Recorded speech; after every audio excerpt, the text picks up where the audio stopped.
Hi guys, bom dia. Em Estados Unidos, crianças têm escola em casa. Vocês também.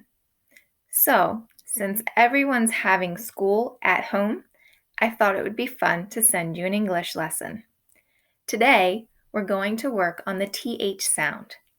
TH is a sound you don't have in Portuguese, but is very important in English.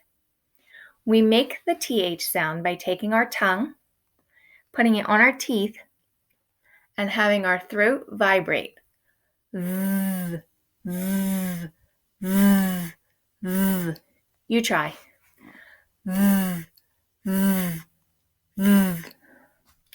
Two words that use the TH sound are the word this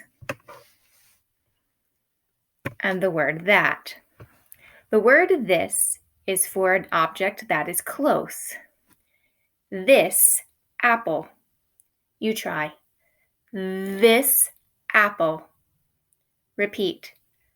This apple.